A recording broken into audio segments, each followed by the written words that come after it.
Well, hello, royal family lovers and Sussex Squad royalty. Welcome back to your favourite corner of the internet, the Royal Sussex Squad. This is the space where we keep it regal, we keep it respectful, and we keep it real. We celebrate the truth, we clap back at the nonsense, and we uplift those who deserve to be uplifted, especially when it comes to the modern royals who are out there doing the work, making history, and carrying the crown with purpose. Now, I know some folks can't stand to see royals doing well, especially when it doesn't fit their nasty little narratives, but we are not here for their negativity, are we? No, ma'am, we are here to shine a spotlight on the facts. So let's talk about what just happened in Italy, where King Charles and Queen Camilla have just been welcomed with all the grace, glamour, and diplomatic warmth you'd expect from a true royal visit. Because despite what some bitter headlines might try to spin this state visit, it's a success story, it's a statement, and most importantly, it's a celebration of resilience, loyalty, and legacy. King Charles and Queen Camilla arrived at Ciampino Airport in Rome on April 7th, and let me tell you, they arrived in style. From the moment their plane touched down and the royal standard waved from the cockpit alongside the Italian flag, you could feel the significance in the air. This isn't just another photo op. This is the King of the United Kingdom and his Queen Consort making their first official visit to Italy since ascending the throne in 2022. It's not just diplomacy, it's history in the making. And let's be honest, the timing here is no accident. Their visit underscores the strong, respectful, and long-standing relationship between the United Kingdom and Italy. A partnership built on shared values, defence interest, and cultural ties. You can bet Charles is making moves to strengthen those connections further. But more on that in a minute. Now, while this trip was originally scheduled to include a special audience with Pope Francis, that portion of the visit had to be postponed due to the Pope's health concerns. And let me say this, there was no drama, no disrespect, just mutual care and understanding between two leaders who are prioritizing health and wellness. Pope Francis had recently completed a 38-day hospital stay, and his medical team advised him to rest. And what did Charles do? He sent a heartfelt letter to the Pope, expressing warm wishes for a full recovery. That's the kind of thoughtful diplomacy that the tabloids never report, but we see it and we appreciate it. And while some folks out here are busy nitpicking and speculating, let's not forget King Charles himself has been dealing with his own health challenges. He was briefly hospitalized at the end of March due to a reaction from his cancer treatment. But you know what? Less than a week later, he was right back to work.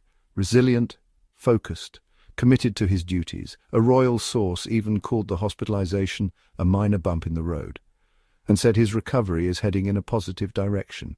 And looking at him now, greeting officials, making speeches, attending ceremonies, you can't help but admire his strength and determination. This trip is also incredibly symbolic. It's not just about state dinners and photo ops. It's about showing the world that the king is still very much on his feet, still carrying out his constitutional duties, and still leading with grace and grit. And right by his side, Queen Camilla, elegant, poised, and as steady as ever. Let's talk about Camilla for a second, shall we? Because she deserves her flowers. This woman has stood tall through years of scrutiny, gossip, and outright lies. But what did she do? She rose above it. She put in the work. She supported her husband, embraced her public role, and proved time and time again that she is every bit the Queen Consort the United Kingdom needs. And here in Italy, she's being received with the respect and admiration she's earned. One of the most significant moments of this visit will be when King Charles becomes the first British monarch in history to address the Italian Parliament. Let that sink in. In all the years of UK-Italy relations, no sovereign has done this before. This is a powerful moment, a symbol of cooperation, of mutual respect, and of shared vision for the future. And, of course, the royal couple will also attend a grand state banquet at the Quirinale Palace, hosted by President Sergio Mattarella. You know it's going to be glittering. Gowns, medals, historical architecture, and deep diplomatic conversations. And Queen Camilla? She never misses when it comes to state occasions. She understands the tone, the importance, and how to represent the crown with sophistication. They'll also meet with Italy's Prime Minister, Giorgia Meloni, and lay a wreath at the tomb of the unknown soldier, a solemn and powerful moment of remembrance that right there is what sets these royals apart. They understand that their roles aren't just ceremonial, they're about legacy, leadership, and honoring the past while shaping the future. And the visit doesn't stop in Rome. Charles and Camilla will be heading to Ravenna, a city that holds deep historical and symbolic weight. There they'll commemorate the 80th anniversary of Ravenna's liberation from Nazi occupation, which occurred on April 10th, 1945. And yes, they are visiting exactly 80 years to the day since that liberation. That kind of thoughtful timing, that's intentional, that's respectful, that's royal. But let me add a cherry on top of this already beautiful visit. April 9th marks King Charles and Queen Camilla's 20th wedding anniversary. 2 decades of marriage, of unwavering support, of rising above the noise. Say what you want, but they've shown the world what loyalty, partnership and royal duty truly look like. While others crumble under pressure or lean into petty feuds, Charles and Camilla just keep moving forward, focused on service and strength. Now, some so-called commentators and media haters love to paint a picture of a monarchy in decline.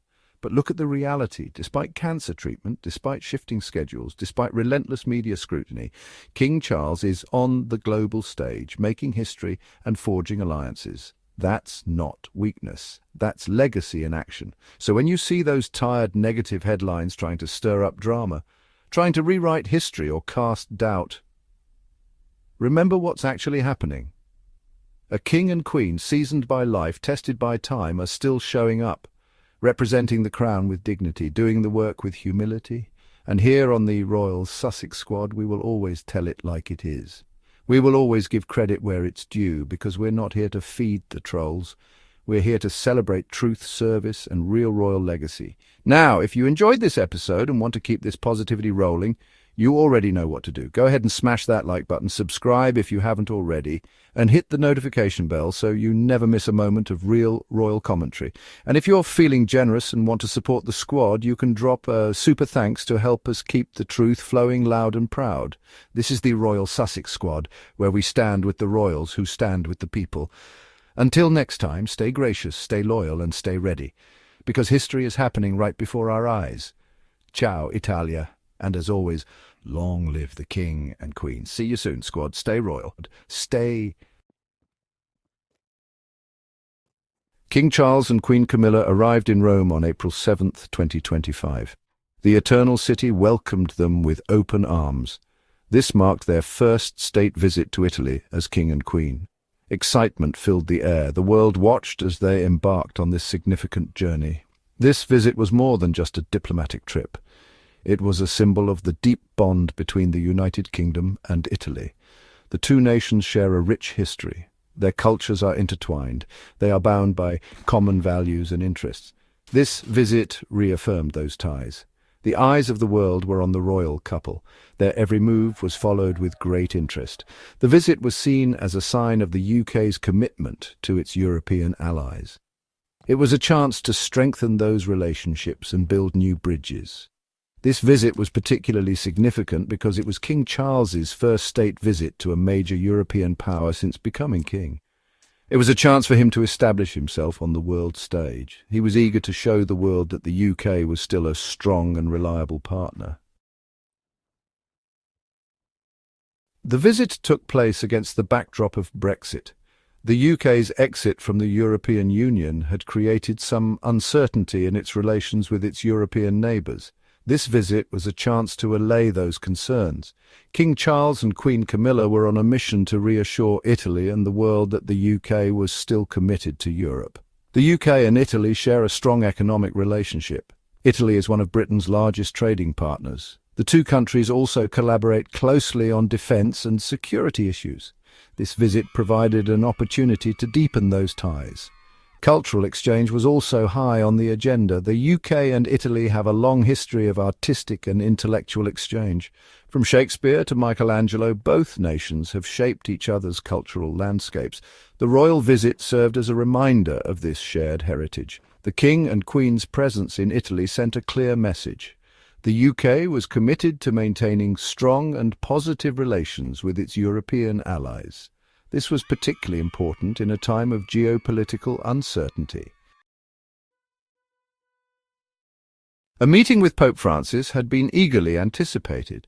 It was to be a highlight of the visit. However, the Pope's recent health issues led to its postponement. Pope Francis had been hospitalized for 38 days. His doctors advised him to rest. King Charles sent a heartfelt letter to the Pope. He expressed his concern and wished him a speedy recovery. The king understood the importance of prioritizing health. He sent his best wishes on behalf of the entire royal family. Despite the disappointment, the king and queen remained committed to their itinerary. They understood that the Pope's health was paramount. Their thoughts and prayers were with him. The cancellation of the meeting was a reminder of the importance of grace and understanding in the face of unforeseen circumstances. It also highlighted the human side of diplomacy. King Charles himself had faced health challenges. He had been briefly hospitalized in March due to a reaction to cancer treatment. However, he recovered quickly. He was determined to carry out his duties. His resilience was truly remarkable. He showed no signs of fatigue. He approached his engagements with energy and enthusiasm. He was determined to make the most of this important visit. The king's commitment to duty was an inspiration. He demonstrated the strength and resolve that are expected of a monarch. He put the needs of his country and the Commonwealth above his own. His resilience resonated with the Italian people. They admired his strength and determination. They saw in him a leader who was committed to serving his people. Queen Camilla stood by her husband's side throughout the visit. She was a pillar of strength and support. She carried out her duties with grace and charm. She won the hearts of the Italian people.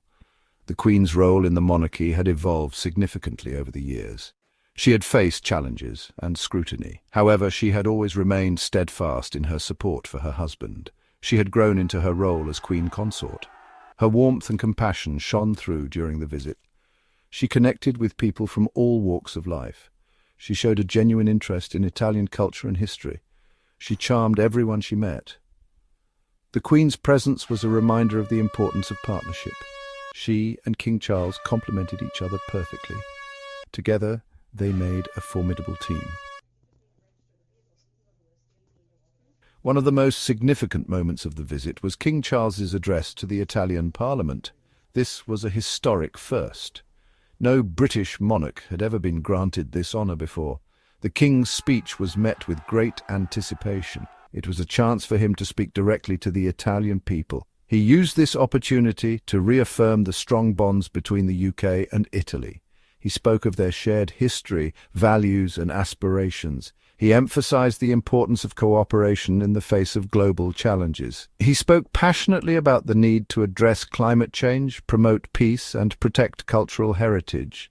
His words resonated deeply with his audience. The King's address was a triumph of diplomacy. It was a powerful symbol of the enduring friendship between the UK and Italy. It marked a new chapter in their relationship.